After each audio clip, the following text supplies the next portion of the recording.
छत्तीसगढ़ में अब सरकारी चावल एटीएम से मिलेगा।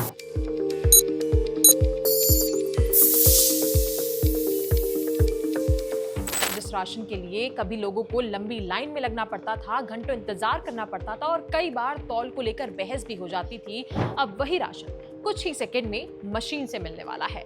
बस एटीएम की तरह मशीन के सामने जाइए, अंगूठा लगाइए और कुछ ही सेकंड में आपका राशन सीधे आपके थैले में। छत्तीसगढ़ में अन्नपूर्ति ग्रेन एटीएम की शुरुआत हो चुकी है, जहां बैंक एटीएम की तरह अब अनाज मिलेगा। रायपुर और बिलासपुर में शुरू हुई इस नई व्यवस्था का मकसद साफ है, कम समय, सही तौल और पूरी ट्रांसपेरेंसी। अब तक होता यह था कि राशन लेने के लिए लंबी लाइन में खड़े रहो, भीड़ झेलो और कई बार लोगों की शिकायत रहती थी कि तौल सही नहीं हुआ है। लेकिन अब मशीन खुद तय मात्रा में चावल या गेहूं सीधे आपके बैग में डालेगी।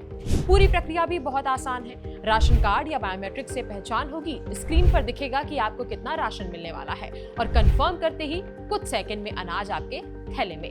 सबसे इंटरेस्टिंग बात तो ये है कि पूरा सिस्टम आपके सामने होगा, यानी ना कोई अंदाजा, ना कोई बहाना और ना कोई गड़बड़ी।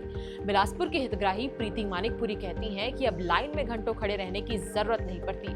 वैसे छत्तीसगढ़ इस टेक्नोलॉजी को अपनाने वाला पहला राज्य नहीं है। बिहार, उड़ीसा, हरियाणा और राजस्थान जैसे राज्यों में ग्रेन एटीएम पहले से काम कर रहा है और वहां इसके अच्छे रिजल्ट्स भी देखने को मिल रहे हैं। लोगों का समय बचता है, तौल को लेकर होने वाले विवाद कम होते हैं और राशन सिस्टम पर लोगों का भरोसा बढ़ रहा है। अब अगर छत्तीसगढ़ में भी ये मॉडल सफल हो जाता है तो इसका फायदा कुछ हजार नहीं बल्कि लाखों लोगों को मिलने वाला है, क्योंकि प्रदेश में 6,51,000 से ज्यादा राशन कार्ड धारी हैं। इनमें 4,50,000 से ज्यादा प्राथमिक श्रेणी के परिवार हैं और 71,000 से ज्यादा अंत्योदय कार्ड धारी और 1,26,000 से ज्यादा एपीएल कार्ड धारी शामिल हैं।